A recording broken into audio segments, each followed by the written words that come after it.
¿Cómo va? Hola. Hola, Ro. ¿Qué ¿Cómo tal? va? ¿Cómo estás? Bien, bien. Pilau está en Emiratos Árabes. Hola chicos, ¿qué tal? ¿Cómo están? Hola, Mario. ¿Qué tal? Bienvenido. Hoy en Cuarenteñas, Rodri nos cuenta todo acerca del ícono rapero de los 90, el Wu-Tang Clan. Empezamos hablando un poco de música. Así empezamos a hablar de lo que quieras. Me costó un montón conseguir información de este tema, un montón, pero un montón. Revisé, leí hasta libros del Islam, imagínate. Bueno, lo que traía acá era la historia de Wu-Tang Clan, historia de la banda icónica de hip hop neoyorquino de los 90, donde empiezan a relacionar temáticas un poco salidas de los pelos, como el Kung Fu, la filosofía del Islam, el Islam negro que le dicen ellos, y el estilo de vida de los 90 para un callejero pandillero que vive en uno de los barrios más picantes de Nueva York, que es Staten Island. ¿Qué pasa? Estos eran 9. En el 93 se juntan y sacan un disco. La 36 cámaras o 13 Fixed Chambers. Y cambian el juego para siempre en el sentido de que empiezan a trabajar como una unidad. Wu-Tang Clan para la disquera empieza a ser tratado como una unidad y cada uno de los miembros empieza a tener su propia temática, background, estética, esencia diferente. Y es justamente lo que quería el creador RZA, que RZA es el director ejecutivo de Wu-Tang Clan, digamos, por así decirlo. Ejecutivo, es muy... Wu-Tang Clan después empieza a trabajar muy corporativamente, bastante único entre sí. Estos 3 primos, porque entre esa particularidad, ya estaban empezando a hacer cosas de alguna mezcla, alguna maqueta, presentar en CD su música, pero no les cuesta, no llega. Por ese tiempo también estaban rompiendo un montón de Tabanás, Biggie, Puff Daddy, compañía, estaban descosiendo por todo Nueva York. Imaginarte que destacar en Nueva York, donde en cada barrio, tanto en Brooklyn, Queens, el Bronx, ya hay exponentes muy grandes, y destacar desde un lugar donde nunca hubo ningún exponente era bastante complicado. Cortando acá con esto, bueno, RZA empieza a tener sus conocidos. Vamos a destacar los miembros que son Ghostface Killah, Redone, Method Man, You Got, Inspecta D, Más Tequila. Bueno, y después cuando murió Old Dirty Bastard, entra el Capadona. Después de esto, o sea, Wu-Tang Clan empieza a tener una estructura de negocio tipo una empresa.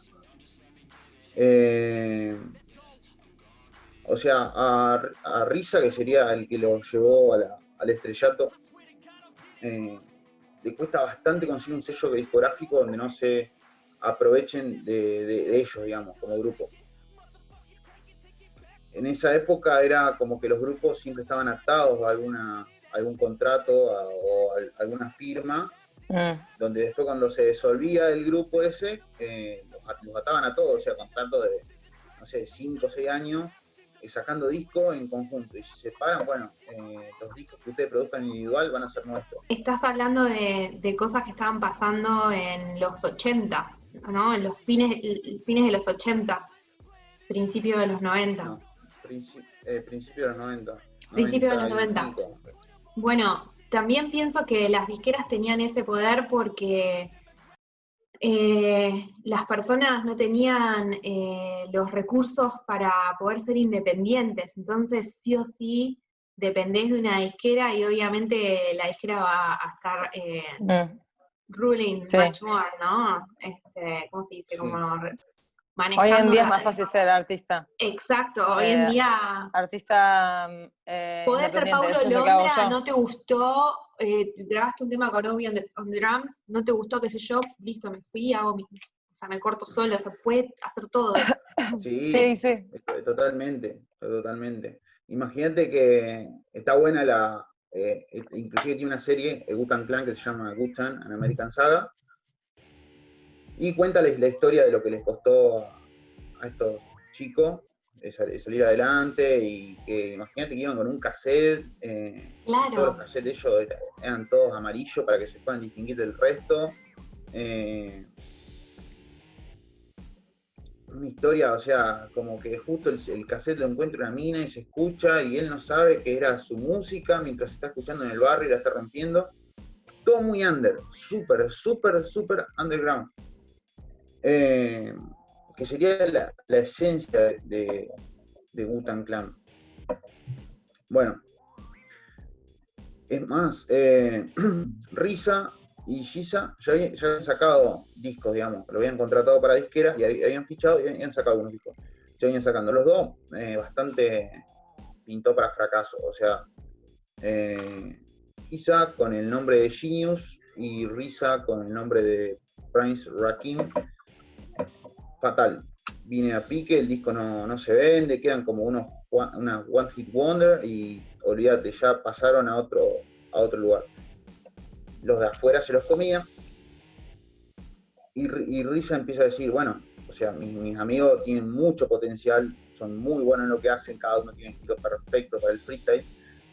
Entonces agarran y los juntan todos en un disco, porque no nos juntamos todos y hacemos algo que valga la pena.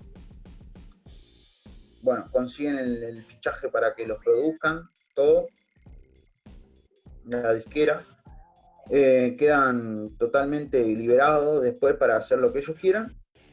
Y acá donde comienza el plan de los 5 años de RZA, que plantea como estructura empresarial. Sacan el disco de las 36 cámaras, muy low cost, muy low cost. La disquera, como pusieron esta reprimenda a ellos de que no querían que nadie se meta en ellos como solista ni como grupo, bueno, la disquera dijo, bueno, le damos un poco de plata. Exactamente, cláusula. Le cortaron ahí y le dieron poca plata, muy poca plata.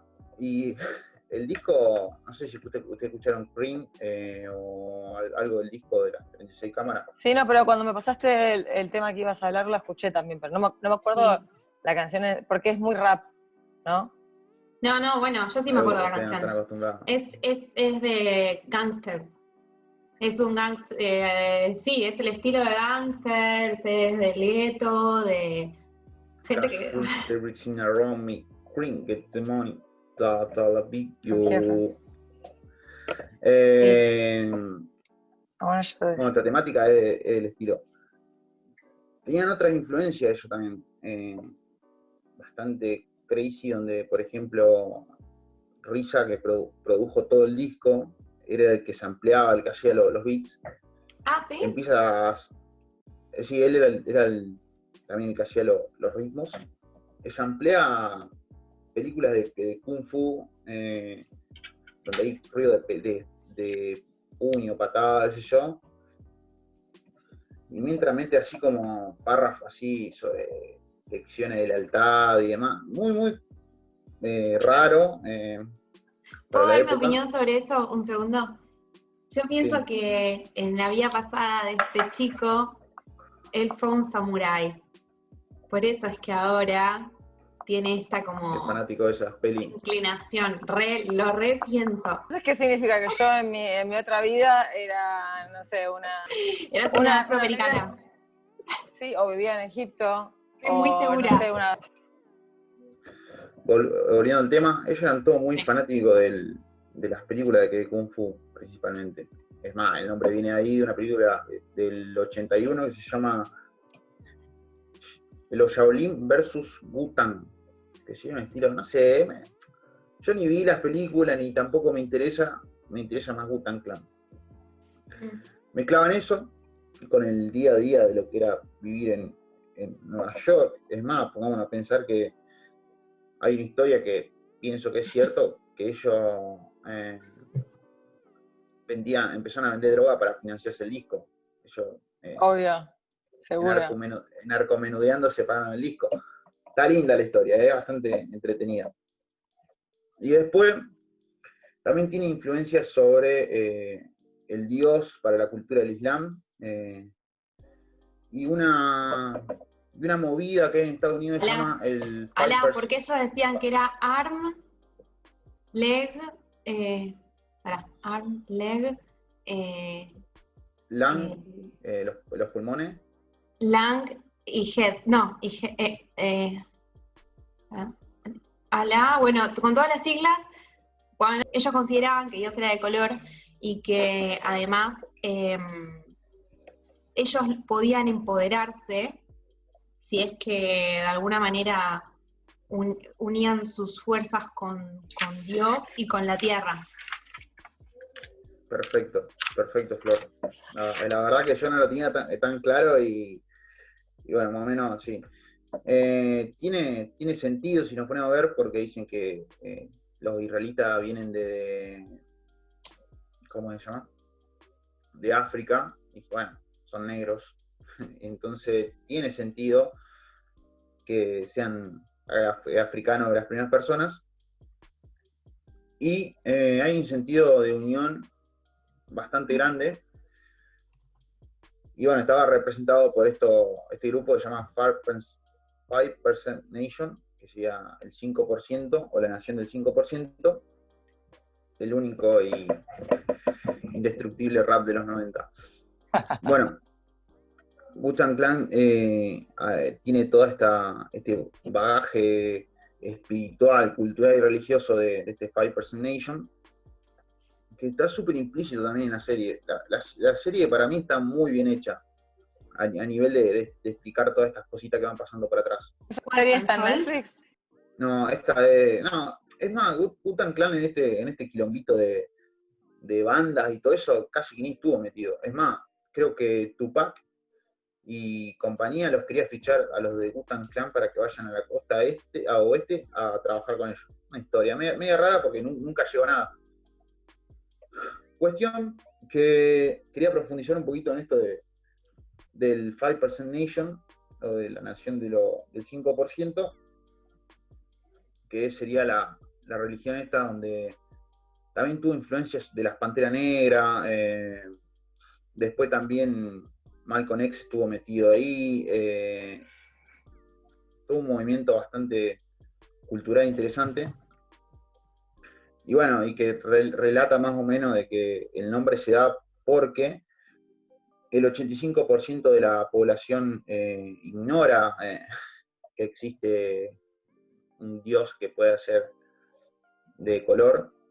Un 10% de la población es que esclaviza al 85%, y hay un 5% que está despierto y consciente y que su misión en el mundo es llevar estas enseñanzas, el knowledge a los demás. Que son también varias, ellos dicen las matemáticas supremas, son como su regla de oro principal, y bueno, son más o menos 10 reglas que me parecen interesantes, que es el conocimiento, la sabiduría, el entendimiento, la libertad o cultura, la justicia o el poder, la igualdad, Dios, construir o destruir, nacer y cifrar. Este último de cifrar, intuyo que es porque por el entendimiento sobre las palabras de Dios y demás, algo un poco extraño. Bueno, toda esta cuestión del afroamericano emergente cobra sentido. Ellos querían ser algo más, lograron contra la discográfica del momento. Hay un plan por emerger y salir adelante, y dicen que hay un plan de negocio que plantea RZA, que se llama el plan de los 5 años, que ellos largan las 36 cámaras en el 93, y en estos 5 años, para sacar un disco de nuevo Wu-Tang Clan, pasaron 5 años. En esos 5 años empiezan a reventar de solista. Saca un disco Risa, Giza, Old Duty Bastard, Master Killa, Ghostface Killa, Spectatec, todos sacan disco, uno tras del otro. Y encima van colaborando entre ellos y empiezan a... O sea, imagínate que en 5 años el grupo sacó... ¿Cuánto? 8 discos, no. 6 discos más o menos, me parece. O sea, la reventaron. Cosa que si no hubieran hecho el primer disco en conjunto, los discos solistas después no hubieran tenido sentido. Y encima colaborar entre ellos, todo eso.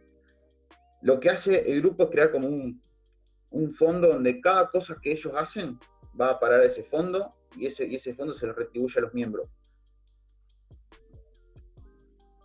En el 97 sacan el disco Forever, la rompe, la descose también, y ahí después también empiezan a crear su propio clan, le decían ellos, donde cada uno de los miembros fundadores abajo tiene una escala, o sea, tiene un clan, donde ese clan tiene otros artistas que están metidos y sacan discos para ellos. Entonces cada disco que ellos sacan, o sea, parece una estafa piramidal en simples textos, y ellos es lo que hacen, promocionar chicos que no tienen llegada a la música, no saben cómo conseguir una disquera, los ayudan, forman un disco, un clan, y los sacan a la luz de este arte que pueden llegar a sacar de las calles. Lo que, por ejemplo, uno de los grupos conocidos son los de Killa Peace, que el grupo me parece que Giza, me parece, sí. Yo la verdad que no escuché mucho, son muy under, es muy under. Bueno, y ahora Wu-Tang Clan, después de los 2000 me parece, empezó un boom terrible. Marketing, o sea, el loguito hasta en la sopa, te lo daban enterito, todo, y cada cosa que ellos sacaban y vendían iba a parar a todos los miembros fundadores, desde película, discográfica, guiones. ¿Pero ahora siguen? Sí, la serie esta me parece que la producción ellos. Giza sacó una película de Kung Fu, inclusive.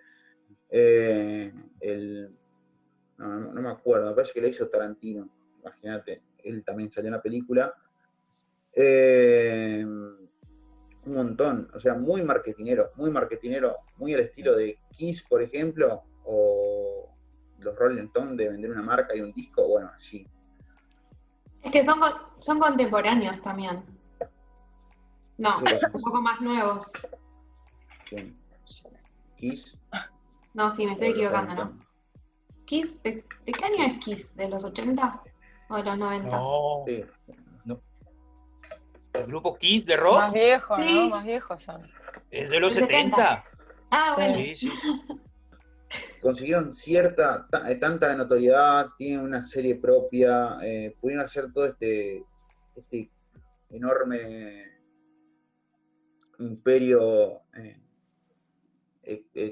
empresarial, digamos, que es bastante complicado ponerse a plantear hoy en día, y creo que no hay ningún grupo, ¿no? O sea, ni siquiera sé si hay grupo importante de rap o hip hop que haya nacido ahora en esta época.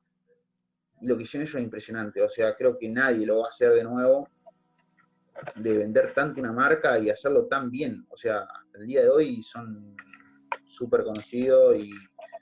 Bueno, pero hoy hay más Sí, competencia también, ¿no? Y hay más, como decíamos antes, hay más posibilidades también, entonces... Sí, Tampoco pero, nadie o sea, está creo que así, también... como... Bueno, eso también otra cosa que no...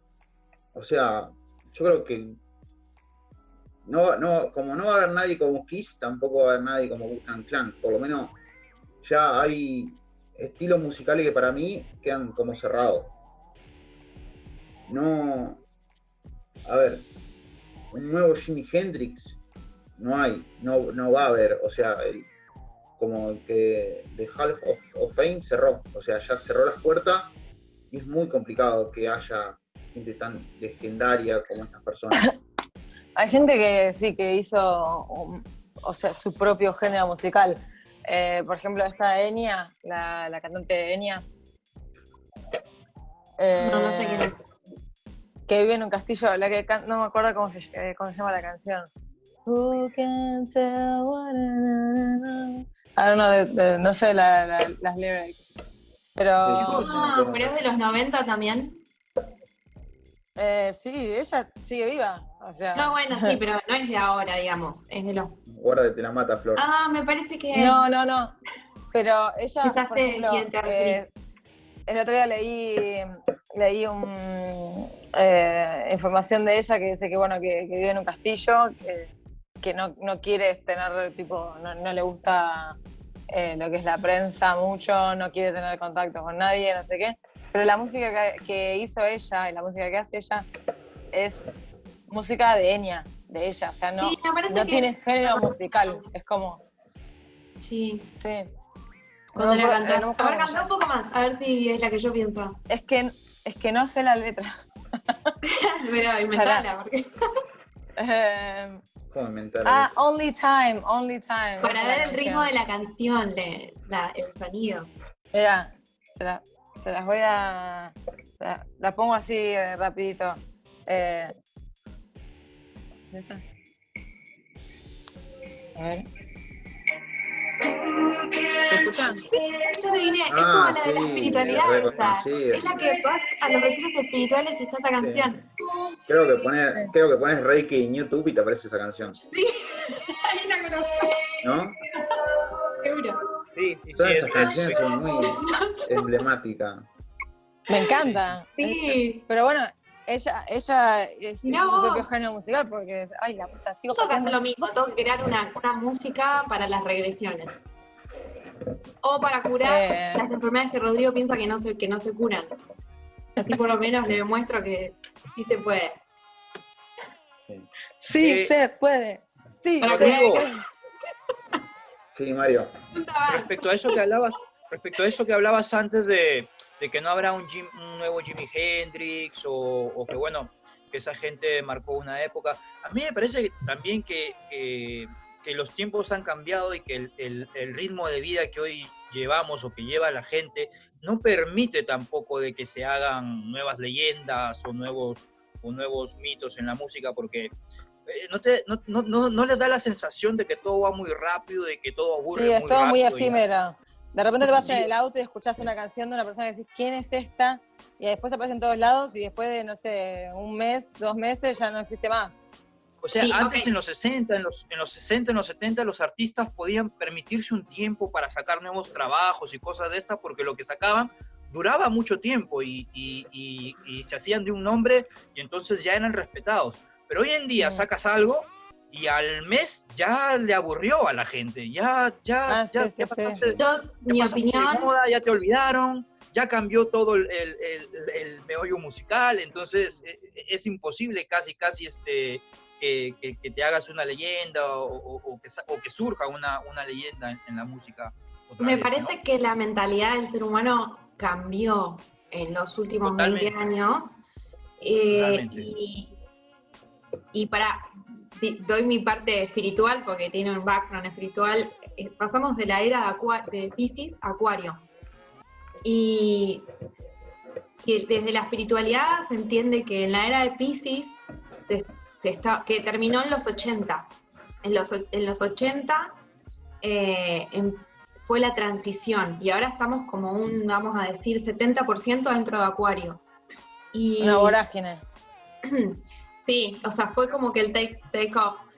Y la cosa es que en la era de Acuario, en la era de Piscis, que es la anterior, y el que no cree en la espiritualidad o en la astrología, no importa, o sea, pueden igualmente ver que hubo un cambio de dónde mira el ser humano. Antes se miraba hacia afuera y se buscaban líderes, figuras para imitar, líderes para seguir. Fue el auge de todos los movimientos religiosos donde se mostraba un camino y entonces uno seguía ese camino. No se trataba nunca a preguntar y hacer preguntas de si eso estaba correcto o no. Se seguía. La verdad estaba afuera. Mientras que en la era de Acuario, la verdad está adentro, ¿sí? Y se empieza a hacer un viaje de introspección. Estamos dando los primeros pasos, empezando a ver qué hay adentro, a reconocernos como individuos, a darnos cuenta de que tenemos un montón de certezas adentro y no hace falta seguir a nadie que nos venga a decir qué hacer. Y obviamente en este momento de transición, hasta que podamos ponernos de acuerdo, va a ser muchos años de rebeldía, hasta que encontremos que todos podemos buscar adentro y de alguna forma ponernos de acuerdo también con los demás en una verdad en común. Pero para mí, en lo que va con respecto a la música, esto se siente un montón. No, lo que antes, en los 60 y para atrás, o sea, había un fanatismo por alguien que venía como a mostrarte lo que es ser lindo, a mostrarte lo que es ser exitoso. Las generaciones nuevas venimos como pensando, bueno, pero no, o sea, ¿por qué tengo que...? ¿Quién me dijo que Madonna es el ícono de la belleza o que este modelo de mujer? No, yo quiero hacer lo que yo quiera. Y a medida que vas bajando de generación, te empezás a más y más nuevas, la gente empieza ya a traer su propia moda, traer su propio... Y me parece que en la música se va a tener que ver reflejado eso, más allá del capitalismo y todas las movidas económicas que manejan el mercado. Lo dijo el capitalismo, lo dijo. Que después de la declaración comunista de Flor. Sí. Mientras que puedo decir todo esto, hace que YouTube empieza a bloquear todo. Yo pienso de que estamos en una etapa donde el arte, tanto música, pintura, arquitectura, cine, creo que estamos en una etapa donde hay que reinventarse. O sea, creo que lo veo bastante complicado que alguien invente un nuevo género de música o qué sé yo, un género serio, digamos, no es que no, yo inventé el fucking trap, mercantile, fucking, algo serio, o sea, algo que vaya a perdurar, dices tú, ¿no? Sí, porque es serio, no un subgénero tuyo, lo que para vos es serio. Bueno, que no sea un subgénero de algo, sino que reinventarse en algo. Para mí hay que volver atrás bastante tiempo, tomar el referente importante, plantearía a Wu-Tang Clan, no, pero tomar el referente importante del arte o la cultura y reinventarlo en algo nuevo. Creo que se hizo y falló, no encuentro gente que me represente hoy en día como lo hacía un rapero en los 90, me represente, no sé, pero que me guste tanto y que sea tan legendario. A ver, encuentro algunos artistas que pueden llegar a tener esa movida, que yo puedo nombrar a Travis Scott, Kendrick Lamar, pero no sé si es la misma de notoriedad que los grupos hace 10 o 15 años. Capaz un poquito más, 20, pongámosle. Así que... No sé si se van a haber nuevos géneros. Va a haber nueva tecnología. ¿Sabes las cosas que se van a venir? Hoy no. Yo pienso que hoy no. Es imposible que nos imaginemos los géneros de música que van a existir dentro de 30 años. Y 30 años no es nada. Me pone muy feliz que lo voy a conocer. Que ya... Yo creo... Ya voy a estar... no, 30 años dijiste, uy, no voy a estar muerta.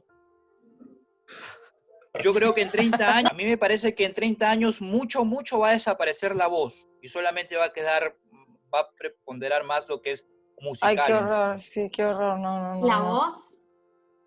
Sí, o sea, los cantantes. Me parece que todo va a ser mucho más como se está haciendo ya un poquito ahora. A los muchachos de ahora les gusta mucho lo que es escuchar la música en sí, el beat, el golpe. La ausencia lírica. Lo electrónico. Y no les interesa que tenga letra una canción. No, a mí me parece que es un género que uno consume. Para mí no va a dejar de existir. ¿Crees? Para mí es una opción que antes no existía. Entonces uno tiene esta cosa de, es nuevo y bueno, pero para mí el gusto, puede haber una variedad de gustos, que haya gente que ame la música electrónica, sin que de hecho a mí me gusta mucho, pero al mismo tiempo también puedo apreciar un buen cantante y una buena letra. Tú piensas quiénes van a ser los ancianos del mañana, ¿Eh? Tú tienes que pensar quiénes van a ser los ancianos del mañana. Los ancianos, los ancianos del mañana, nosotros. Hablen por ustedes, yo no voy a ser anciana.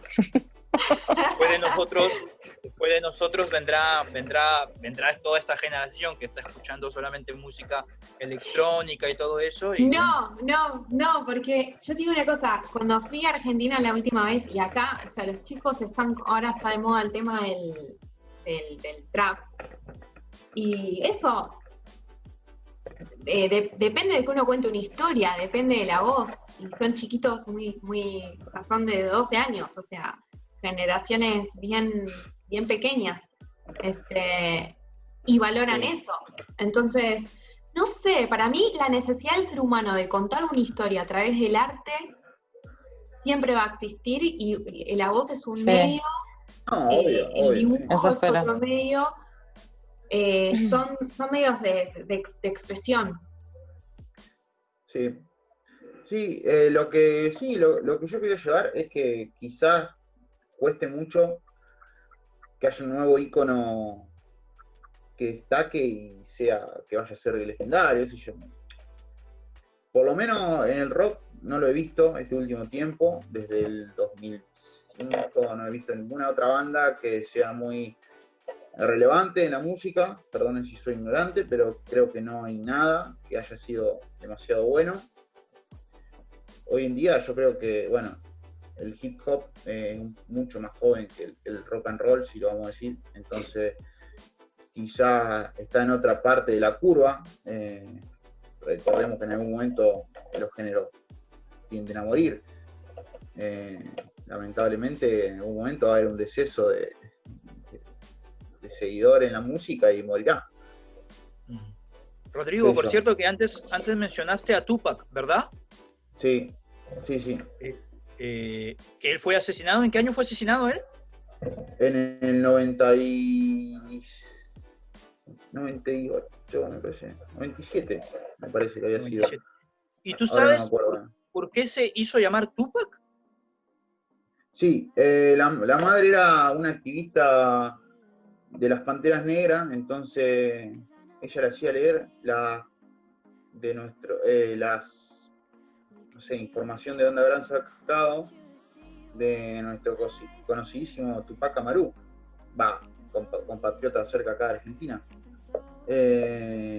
Entonces ahí sale el sobrenombre de él.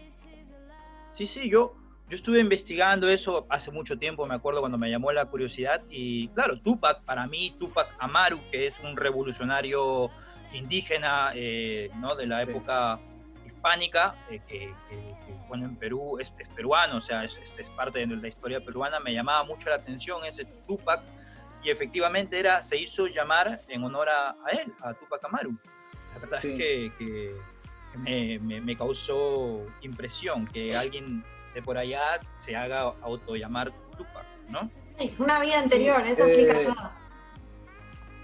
Sí. Lo que se justifica es que las Panteras Negras tenían bastante información sobre las revoluciones que se daban alrededor del mundo, y también creo que habrán tomado como referente para su revolución a los indígenas o a nosotros, o sea, lo de acá, nuestros pagos. Creo yo, no sé. No, sí, seguro que tendría que haber ido por ahí la cosa.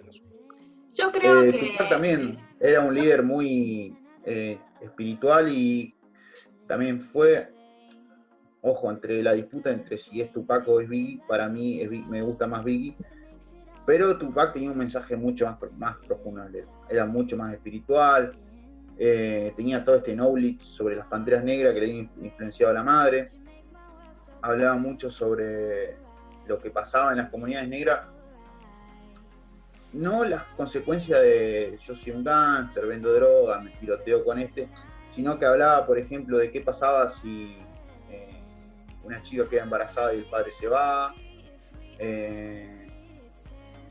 por qué las comunidades negras están tan afectadas socialmente, están denigrados. Un tema más social quizás que más del gangster rap. Ese es el punto muy favorable en contra de la música de Tupac, que Biggie no. Yo pienso que había una necesidad en esa época también, de crear un paradigma nuevo. El paradigma anterior era donde hablaba de principio del siglo pasado, trataba a la persona de color como una raza inferior, lo más cercano al animal, no tenían derechos. Imagínate que recién estaban saliendo a tener sus derechos, entonces pienso que estaba toda la tierra fértil para empezar a propagar ideas, en primer lugar, de amor propio, de dignidad, y hacerse valer ante los demás. Y por un lado, obviamente ya había en esa época toda la movida del gospel y de las comunidades cristianas que hay en Norteamérica, pero por otro también había que crear un paradigma para el que a lo mejor no creía en ese Dios. Entonces... Sí,